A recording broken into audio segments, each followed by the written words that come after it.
은하섬 8번째 강의, 오늘은요 무엇을 어떻게라고 하는 제목을 가지고 우리가 은혜를 나눌까 합니다. 지난번에는요 하나님의 때에 대한 이야기를 했어요. 언제 하나님의 때를 이루는 것인가, 나는 도대체 그 하나님의 때에 어느 지점쯤에 와 있느냐, 뭐 이제 이런 얘기를 우리가 했고요. 오늘은 무엇을 어떻게입니다. 근데 그 전에 먼저 우리가 이삭에 대한 이야기를 먼저 할까 합니다. 자, 하나님께서는요 우리에게 약속을 하셨습니다. 그리고 이 하나님의 약속은 나에게 축복으로 이어집니다. 그런데 이 하나님의 약속과 나의 축복이 정말 일치하느냐? 그렇지 않을 때도 있다. 이게 도대체 뭘까? 이런 의문이 생길 때가 있습니다. 자, 오늘 창세기 26장 12절, 13절, 22절을 우리 함께 교독을 합니다. 이삭이 그 땅에서 농사하여 그 해에 100배나 얻었고 여호와께서 복을 주심으로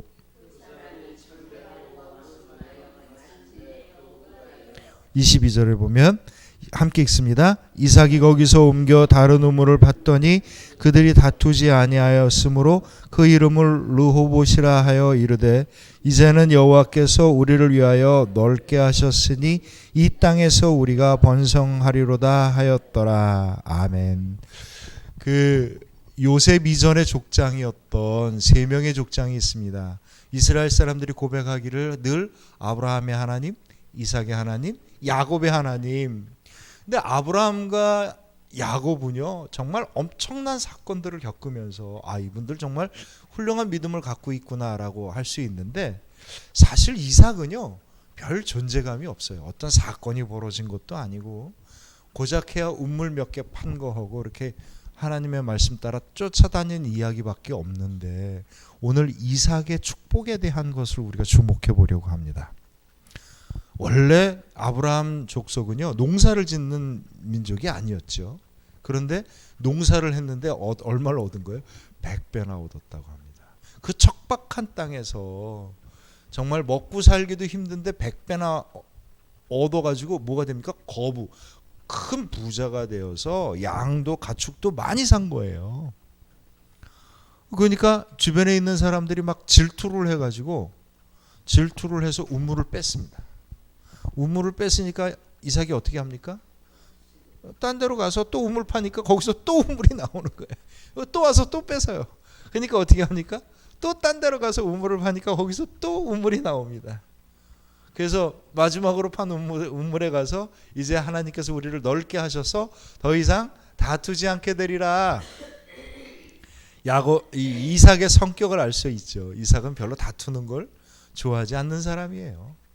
구태여 갈등하지 않는데, 뭐 그렇게 세상 사람의 입장에서 보면 티미한 사람이 어디 가서 뭘 할 수나 있겠어 하는데 가는 곳마다 복을 받고 100배나 복을 받습니다. 도대체 그렇다면 이삭이 받을 만한 복의 이유는 뭘까요? 무슨 믿음이 그로 하여금 이런 축복을 얻게 했을까요? 라고 하는 것을 생각을 해봅니다. 성경 말씀 속에서 정답을 찾기는 쉽지 않으나 우리가 성경을 이해하고 이야기를 해봅니다. 도대체 이삭이 받을 만한 축복의 비밀은 무엇이었을까요?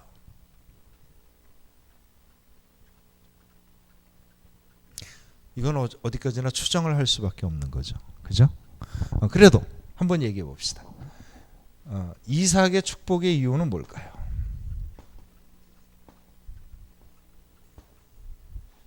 그가 아브라함처럼 하나님의 약속을 믿었을까요? 안 믿었을까요? 하나님의 약속을 믿었지요.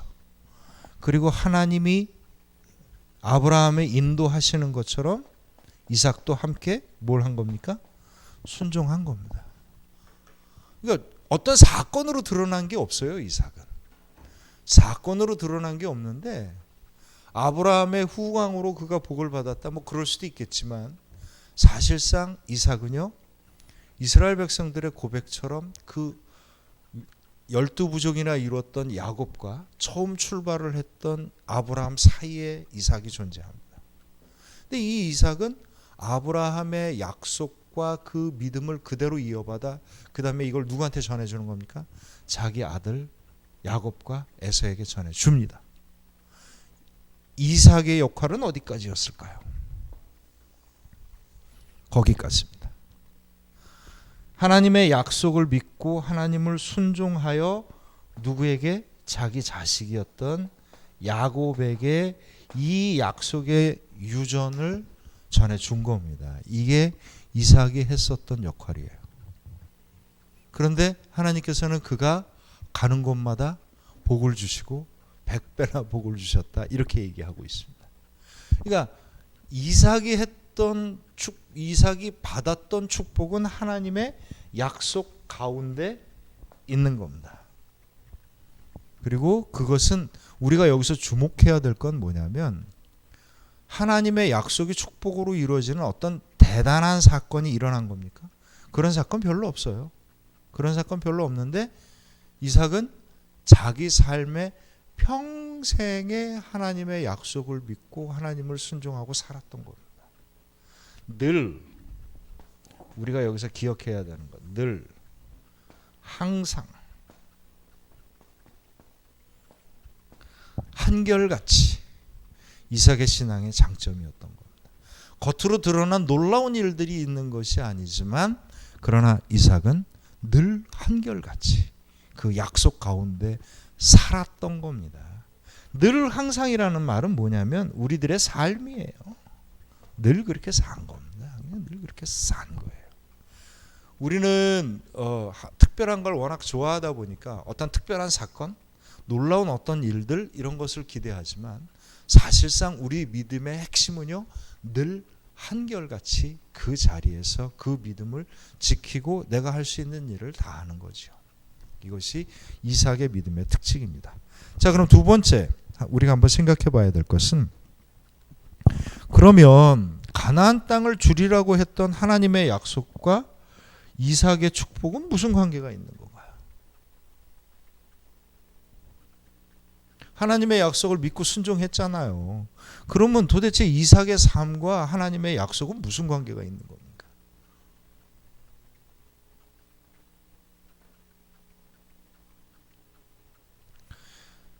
이삭의 축복이 하나님의 약속과 떨어져 있는 게 아니고요, 이삭의 축복이 하나님의 약속 가운데 있는 겁니다. 기억하십시오. 하나님의 약속 가운데 나의 축복이 들어있는 겁니다. 그러니까 내가 받은 하나님의 약속과 이퀄 내가 받은 축복, 이게 전부 1대1로 끝, 이렇게 되는 얘기가 아니고요. 아브라함의 축복과 이삭의 축복과 야곱의 축복과 요셉의 축복과 쭉 가서 이스라엘 사람들의 축복들이 한꺼번에 다 모아지게 되면 이게 뭡니까? 하나님의 약속이 성취되는 겁니다. 그러니까 하나님의 약속은 가나안 땅을 주리라, 또한 동시에 내가 너 어딜 가든지 너와 함께 하여서 너를 축복하리라, 두 가지였던 겁니다. 근데 이 땅을 주리라, 이게 땅에 대한 약속뿐만 아니라 하나님의 약속은 늘 동행과 내 삶의 축복인 거고요.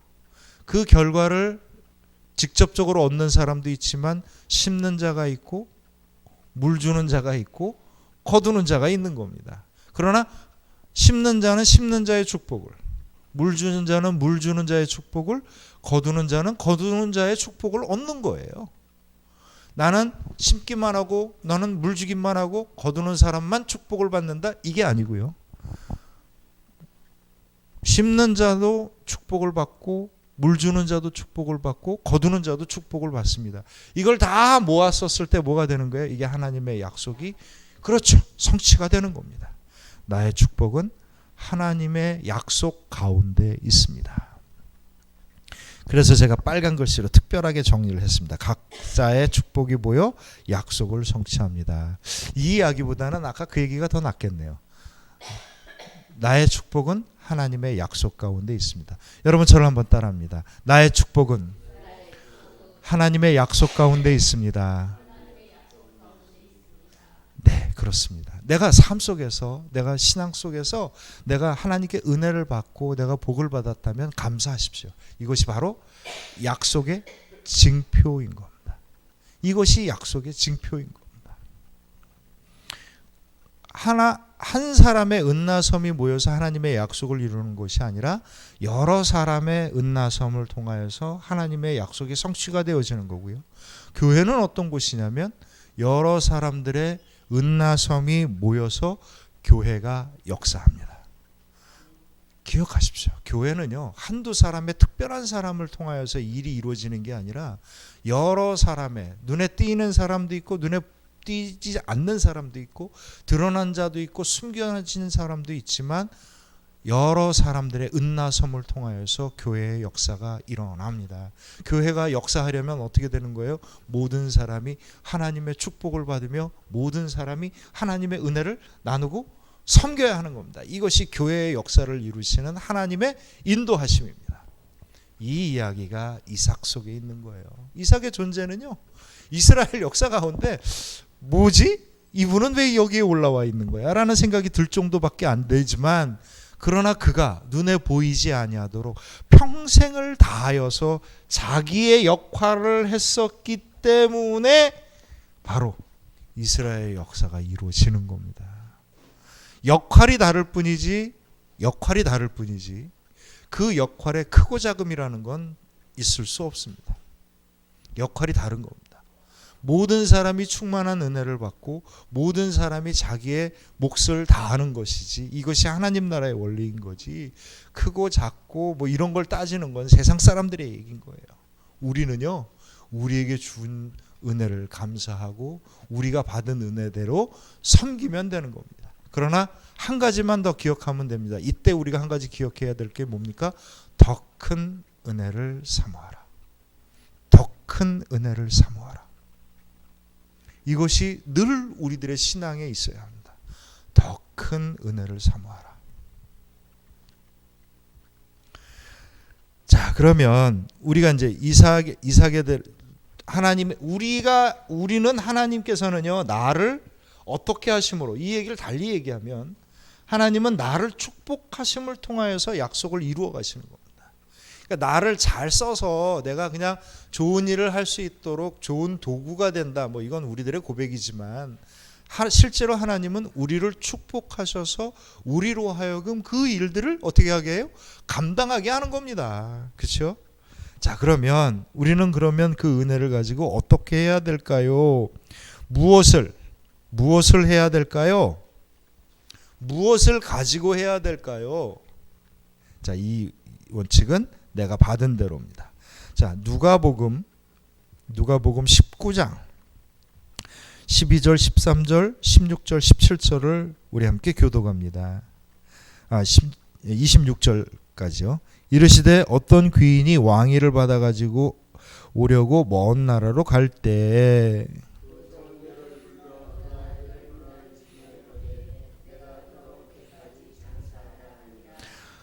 첫째가 나와 이르되 주인이여 당신의 한 문화로 10 문화를 남겼나이다.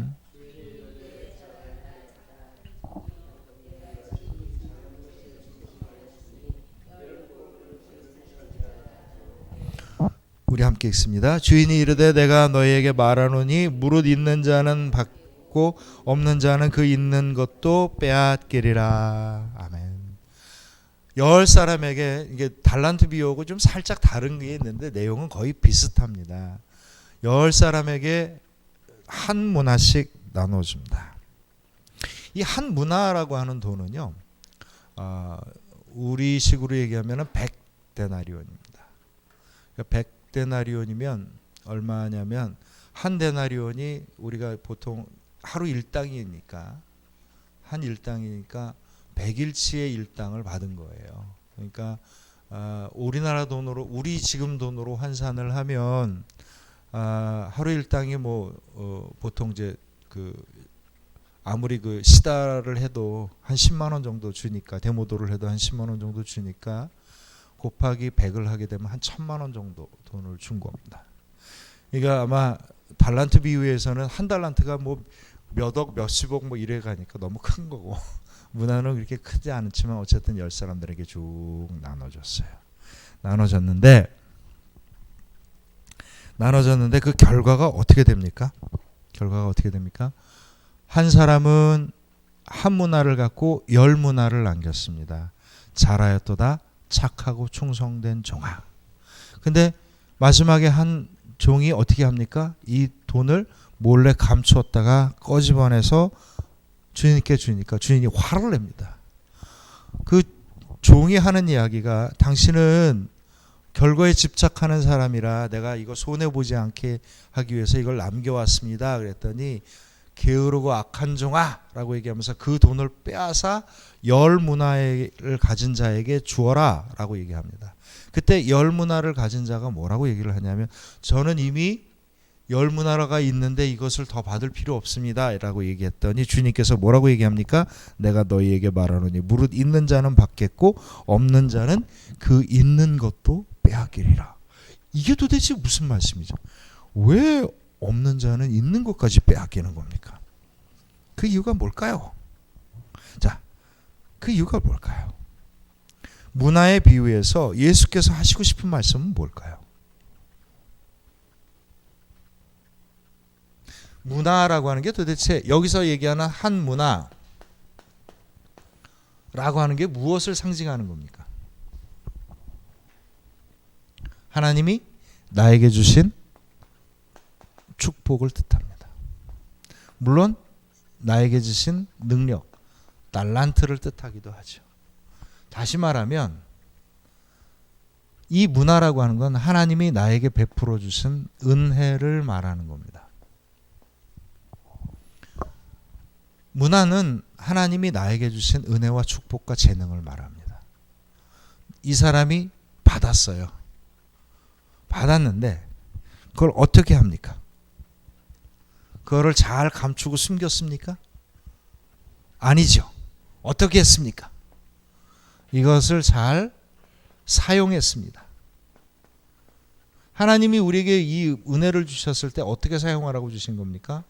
나누고 섬기라고 이 은혜를 주셨기 때문에 이 문화를 가지고 하나님이 나에게 주신 은혜와 축복과 재능을 가지고 내가 어떻게 해야 되는 거예요? 잘 나누고 섬겨야 되는 일을 해야 되는 겁니다. 이것이 주님께서 우리에게 주신 말씀인 거예요. 그래서 이것을 잘 섬겼더니 잘하였도다 착하고 충성된 종아 내가 10고을을 다스리는 권세를 주겠노라. 아니 무슨 10문화 갖고 지금으로 얘기하면 1억 정도 벌었더니 하나님께서 권세를 주신 거예요. 어떤 권세를 주셨어요? 10고을을 다스리는 권세를 어떻게 해주신 거예요? 더해 주신 겁니다.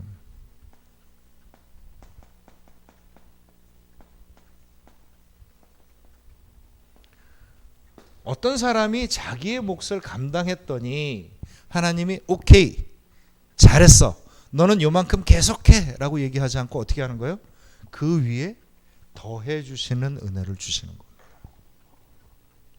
물론 사람에 따라 모든 사람이 이렇게 은혜를 받지는 않지만 하나님께서는 은혜 위에 은혜를 더해 주시는 겁니다. 이게 문화를 어떤 사람에게 이런 은혜를 주시는 거예요? 이것을 잘 사용하는 사람. 다시 말하면 하나님의 은혜를 하나님의 축복을 나에게 주신 능력으로 잘 나누고 섬기는 자들에게 주시는 하나님의 은혜이고 이 안에 천국의 비밀이 들어있는 겁니다. 천국은 이렇게 해서 생겨나는 거고 천국은 이렇게 해서 퍼져나가는 겁니다.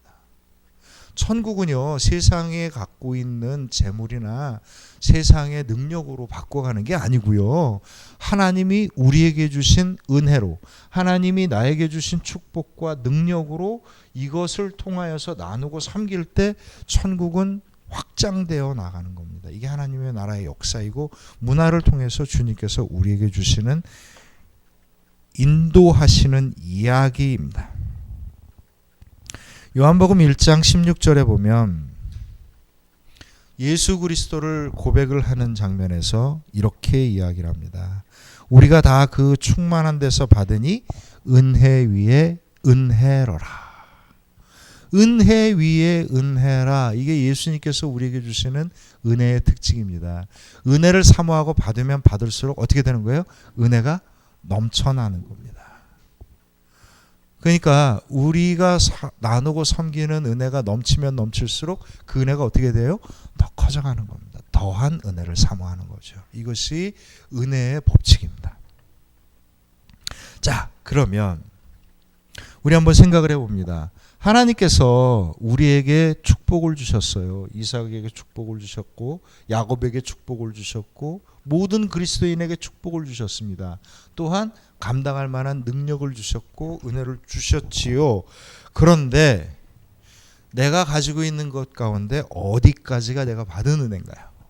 받은 대로 써야 되잖아요. 자, 오늘 마태복음 10장 7절에서 8절까지를 우리 같이 한번 읽습니다. 이게 선교의 원칙입니다. 예수님께서 직접 하신 선교의 명령이죠. 교독합니다. 가면서 전파하여 말하되 천국이 가까이 왔다 하고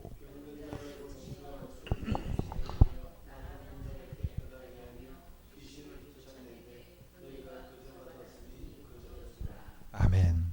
어떻게 하라고요? 거저 받았으니 거저 주라. 이게 그리스도인의 삶이에요. 그리스도인은 자신을 위해서 쌓지 않습니다. 받은 대로 주는 겁니다. 그러면 내가 도대체 받은 대로 줘야 되니까 무엇을 줘야 될까요? 무엇을 나눠야 될까요? 무엇을 섬겨야 될까요? 이 질문이 당연히 나오잖아요.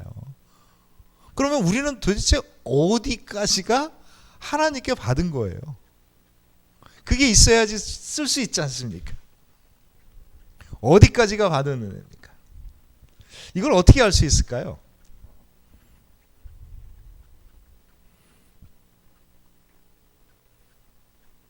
내가 받은 은혜에 대한 고백이 어디까지가 내가 받은 은혜에 대한 고백이어야 할까요?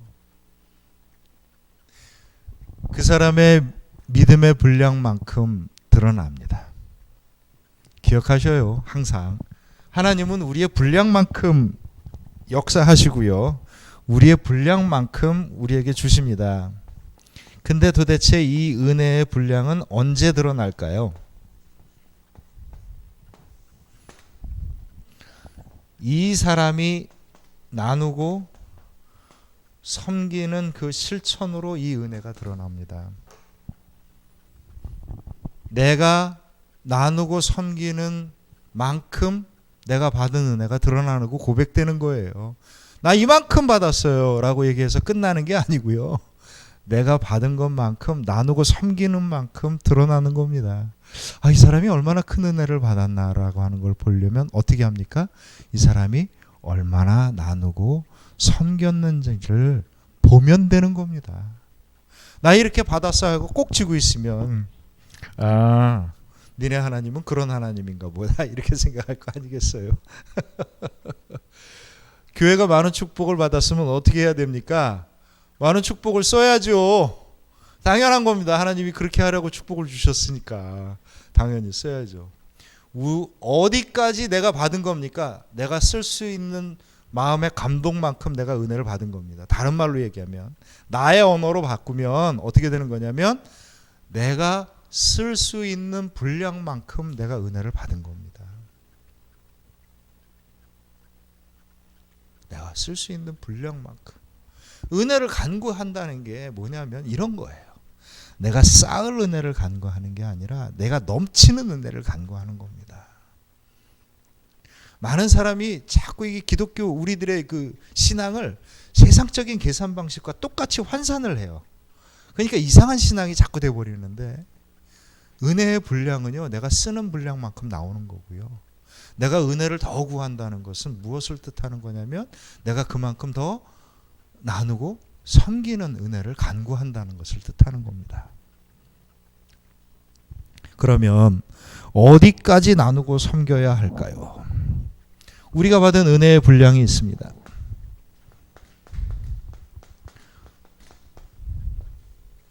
몽땅 줘버리면 나한테 남는 게 뭡니까? 이제 예를 들어서 한번 우리 세상적으로 한번 생각을 해볼게요. 하나님께서 나를 축복하셔서 나에게 한 1억 정도 주셨습니다. 그럼 어떻게 써야 될까요? 다 써야 돼요? 받은 대로, 거저받은 대로 거저주라고 했으니까 다 써야 돼요? 그러면 나한테 받은 은혜는 뭡니까? 없잖아요. 그래서 여러분 기억하십시오. 내가 누리는 은혜가 있고요. 내가 나누고 섬기는 은혜가 있습니다. 하나님이 나에게 주신 은혜는요, 내가 누리는 은혜가 있고 내가 나누고 섬기는 은혜가 있습니다. 내가 만약에 누리는 게 없으면 내가 나누고 섬기는 게 은혜가 되겠습니까? 의무죠. 그건 고역입니다. 내가 만약에 맛을 보지 못했는데 남한테 그 맛을 보게 한다? 그게 무슨 맛이 되겠어요. 자기가 그 맛도 알지 못하는데. 내가 기쁨을 누리고 내가 감사하지 못하는데 그걸 어떻게 나눠줄 수 있겠어요. 은혜는 항상 내가 누리는 은혜로부터 나누고 섬기는 은혜로 흘러갑니다. 은혜는 항상 내가 누리는 은혜로부터 나누고 섬기는 은혜로 흘러갑니다. 이게 은혜의 통로입니다. 하나님이 나를 통하여서 다른 사람을 축복하신다는 건 무엇을 뜻하는 거냐면 하나님이 나를 축복하시고 이 축복을 통하여서 다른 사람의 축복의 길로 가게 하시는 겁니다. 하나님이 나를 통하게 하셨다는 것은 나에게 먼저 기쁨과 감사함과 평안함과 능력을 주시는 거고요. 내가 누리고 있는 이 기쁨과 감사함이 넘쳐나게 됐었을 때 그들에게 나눠주는 겁니다. 그런데 내가 누리는 그릇은 이따만한데 나누고 섬기는 그릇은 요만큼 인 사람이 있고요. 뭐 자기는 그렇게 크게 욕심이 없어서 더 많이 나눠주는 사람이 있습니다. 어느 게 정답일까요? 정답은 없습니다. 은혜의 분량만큼. 은혜의 분량만큼 가는 거예요. 이 사람이 많이 받았으나 은혜의 분량이 요만큼밖에 안 되는 거고 이 사람은 받은 것보다 더 큰 은혜를 나눠주는 이 은혜는 더한 은혜를 사모하는 은혜입니다. 그죠? 근데 문제는 뭐냐면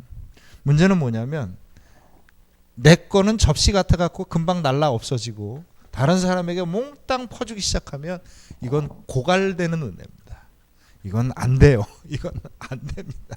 이건 정말 안 됩니다. 은혜의 원리는요, 은혜가 나누고 섬기는 원리는요, 내가 기쁘고 감사하고 넘쳐야 됩니다. 근데 적은 것 갖고도 기쁘고 감사할 수 있어요. 왜냐? 하나님이 더해 주신 은혜를 알거든요. 내가 받은 은혜가 나에게 족하거든요. 그러니까 항상 기억하십시오. 우리가 나누고 섬긴다는 것은요, 무엇의 분량만큼? 내가 받은 은혜의 분량만큼 하는 겁니다. 기억하십시오. 내가 나에게 주신 은혜의 분량만큼 하는 겁니다. 이게 오바돼서도 안 되고요. 넘쳐나도 안 되고 내 은혜 잘 쌓아서 누리겠다고 막 쌓아놓아도 안 되는 거고요. 내가 받은 은혜의 분량만큼입니다. 그러니까 여러분 기도하실 때 내가 섬기실 때 무엇을 향해서 기도하고 섬기셔야 돼요? 하나님, 내가 얼마만큼 주님의 은혜의 값을 내가 치러야 되겠습니까? 질문하십시오. 근데 기준이 있어요. 뭡니까? 내가 누리는 은혜입니다. 이 안에 뭐가 있어야 돼요?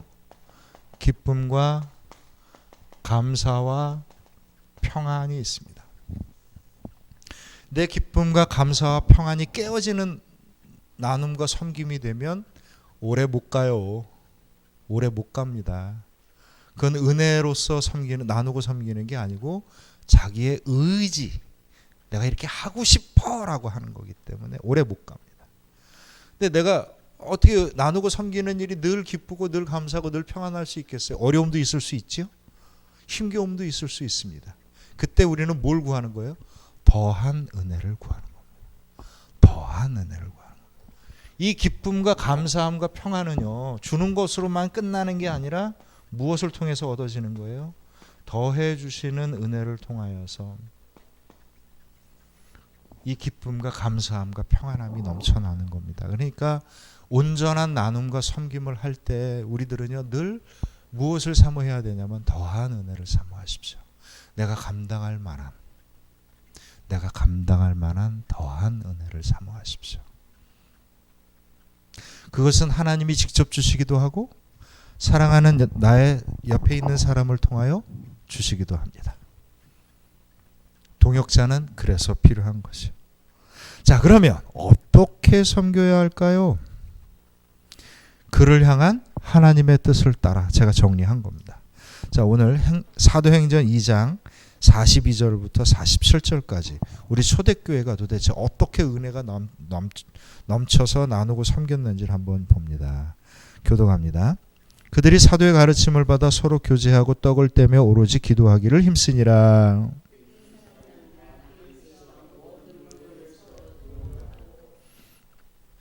또 재산과 소유를 팔아 각 사람의 필요를 따라 나눠주며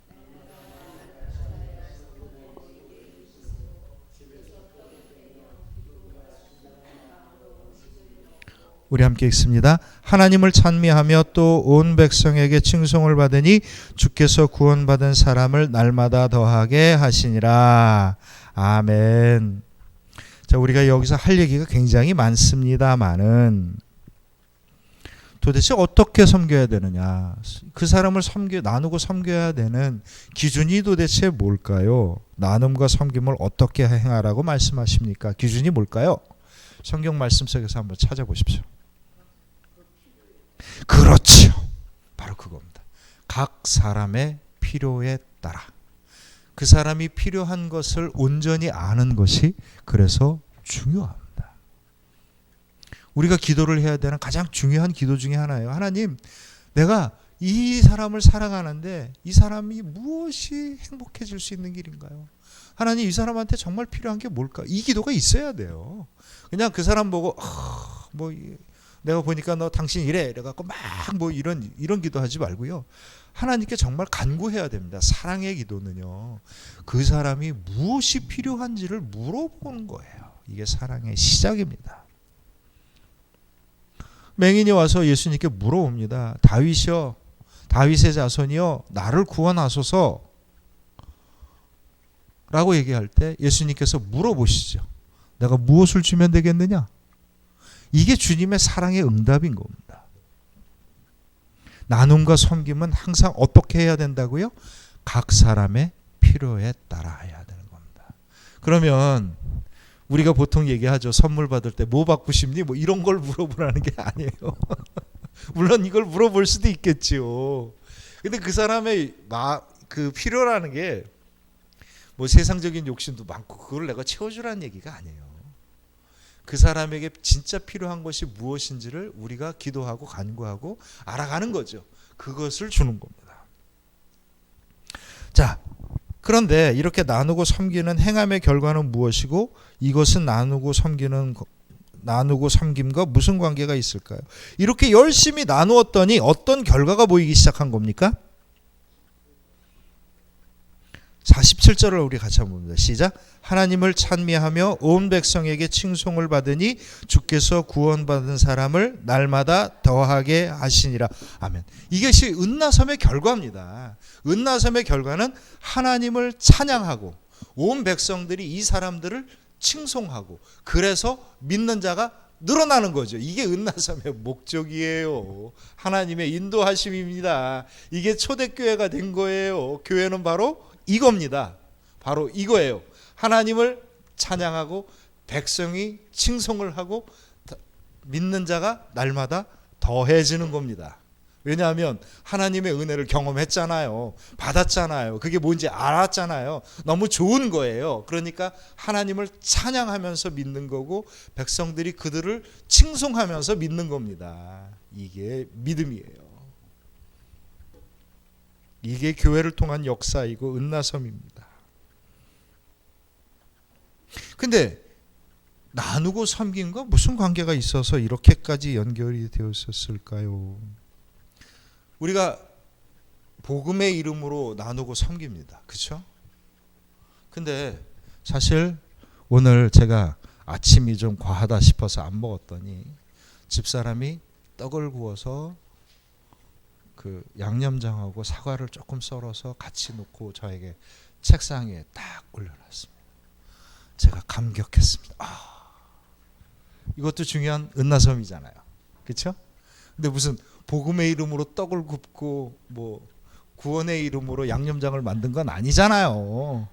그럼 도대체 이렇게 해갖고 어떻게 하나님의 은혜를 칭송하고 백성이 더해지는 걸까요? 도대체 우리가 섬기는 은나섬, 아주 구체적인 은나섬은요, 예수님의 이름을 이야기하고 교회 이름을 이야기하고 하지 않는 일들이 훨씬 더 많습니다. 그런데 어떻게 우리의 은나섬이 하나님을 찬미하고 결국은 믿는 자로 이어지는 결과가 될까요?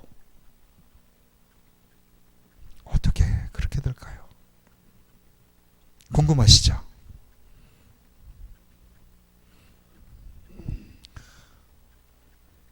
저도 궁금합니다. 우리가 보통 전도하고 선교한다 옛날에 할 때 꼭 복음의 이름으로 하 그래갖고 이름 붙이고 뭐 붙이고 나가고 뭐 이런 게 되게 중요했어요. 그런데 그거는 세상적인 광고 방식인 것 같고요. 물론 필요하기도 합니다. 필요하기도 하죠. 그걸 알려줄 필요도 있는 거니까. 근데 더 중요한 거는 뭐냐면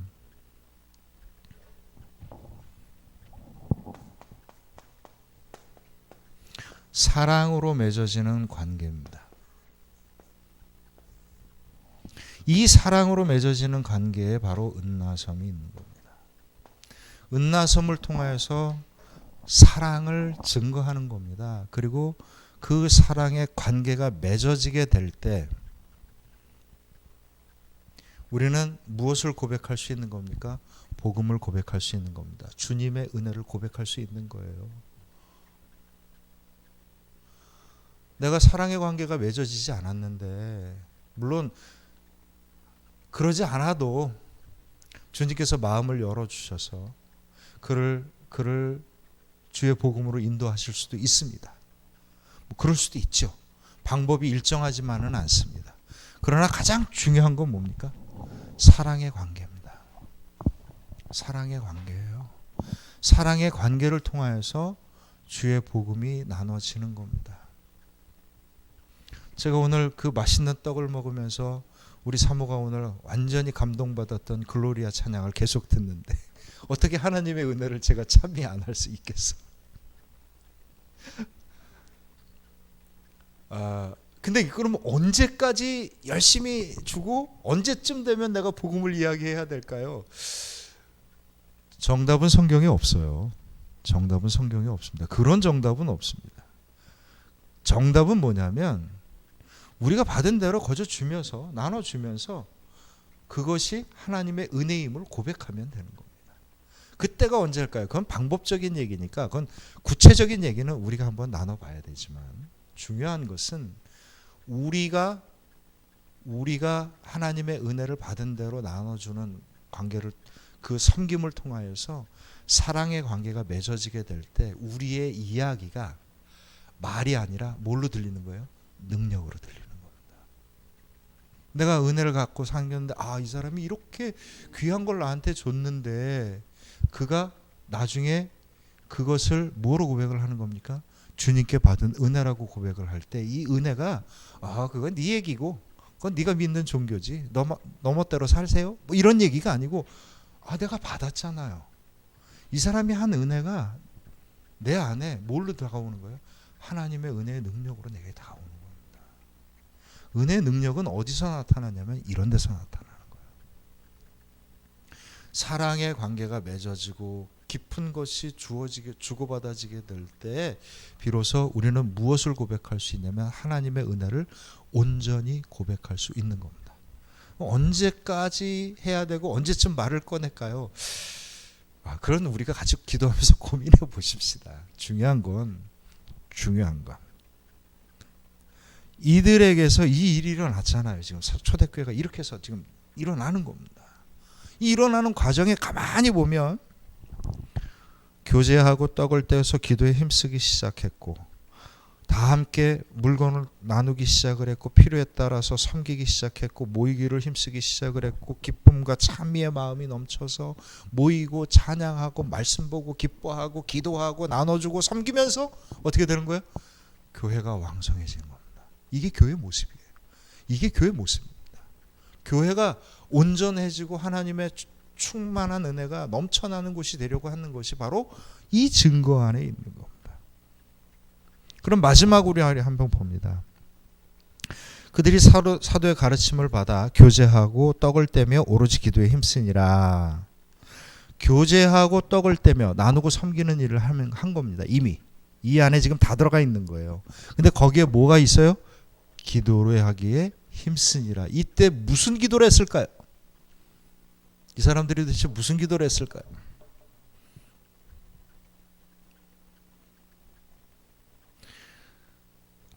첫째는요, 하나님의 약속이죠. 뭐 축복도 있고요. 뭐 다 기도했겠지요. 다 기도했겠죠. 근데 우리가 이 기도의 내용들을 크게 묶어서 한번 이야기해 보면, 첫째는요, 하나님의 은혜에 대한 감사의 기도입니다. 내가 먼저 누리는 거예요. 감사는요, 내가 누렸을 때 나오는 거거든요. 그들의 기도를 통해서 뭐가 넘치는 거예요? 감사함이 넘치는 겁니다. 하나님을 고백하는 그 고백이 분명해지는 거예요. 감사를 통해서 하나님에 대한 고백이 분명해지는 겁니다.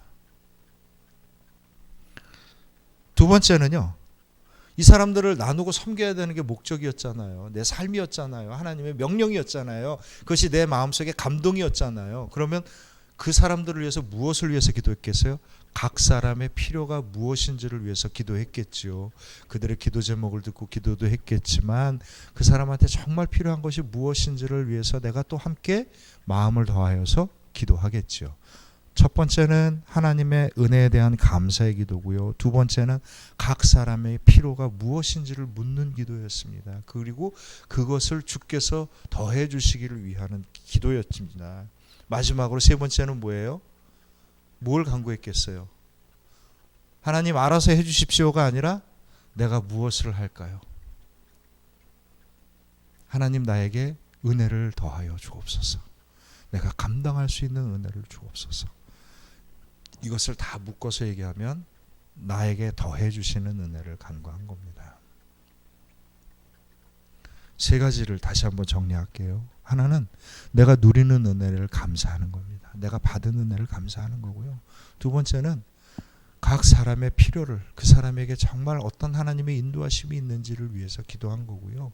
세 번째는요, 내가 무엇을 어떻게 감당할지를 나에게 더 은혜의 분량을 더해달라고 기도한 겁니다. 이게 핵심적인 기도입니다. 이게 우리가 해야 될 핵심적 기도입니다. 감사하지 않는 자에게는 결코 나눔과 섬김이 있을 수 없습니다. 감사함이 넘쳐야 하는 거죠. 내가 하나님의 은혜를 분별하지 못할 때 내가 받은 게 없으므로 당연히 줄 것도 없는 거죠. 은혜를 헤아리고 은혜를 고백하고 은혜를 감사하고 은혜를 나누십시오. 이것이 가장 중요한 첫 번째 시작입니다. 이 출발이 없으면 그 이후 아무것도 안 됩니다. 여러분 은혜를 받으십시오. 충만하게 받으십시오. 이게 이 목사의 아주 간절한 소망입니다. 기도 응답 받으십시오. 그래서 하나님께 영광을 돌리십시오. 간절한 기도입니다. 그런 그 위에 이제부터 이제 본격적인 믿음의 기도를 갑니다. 그 사람을 위해서 기도하는 겁니다. 내가 하고 싶은 기도를 하는 게 아니고 그 사람의 영혼을 위해서, 그 사람의 삶을 위해서 내가 같이 공감하고 이해하고 그를 위해서 기도하는 겁니다. 근데 이 사랑이요, 절대 가볍게 진행될 수 없어요. 이건 안다고 되는 일이 아니거든요. 왜냐하면 사랑을 하기 위해서 그 사람을 이해하고 공감할 때 얼마나 많은 내 에너지가 함께 나갑니까? 그 사람의 고통을 내가 공감하기 시작하면 내가 얼마나 괴로워요. 그렇잖아요. 사랑을 한다는 거는요, 절대 하나님의 더해 주시는 은혜 아니면은 더 깊게 갈 수가 없어요. 더해 주시는 은혜를 사모한다는 게 엄청난 분량의 그 무엇인가를 내가 뚝딱 받기 위해서 하는 게 아니고 정말 그런 사랑을 하기 위해서, 정말 그것을 내가 하기 위해서 기도하는 겁니다. 이 기도가 응답이 되어지기 시작을 하고 이 기도대로 그들이 믿음의 행함을 하기 시작하면서 나누고 섬기기 시작을 하면서 교회가 왕성해지는 역사가 일어납니다. 오늘 우리는 무엇을 어떻게 해야 될지에 대한 이야기를 우리가 말씀을 통해서 은혜를 나눴습니다. 이제 은나섬의 중요한 이야기는 이제 오늘로서 강의는 제가 끝내고요. 이제부터는 강의가 아니고 우리들의 은혜를 감사하고 우리들의 은혜를 어떻게 나눴으면 좋을지에 대한, 이제 사실 진행하면서 구체적인 순간에 궁금한 게 많잖아요. 언제까지 해야 되는 건지, 어떻게 해야 되는 건지, 뭐 우리가 나눠야 될 이야기가 많은데 앞으로 우리가 섬기면서 나누는 이야기들을 나눠가서 우리의 마음과 정성을 모아서 하나님의 큰 일들 감당할 수 있기를 소망합니다. 이 초대교회의 축복이 우리 생명나무교회에 충만하기를 주님의 이름으로 축원합니다.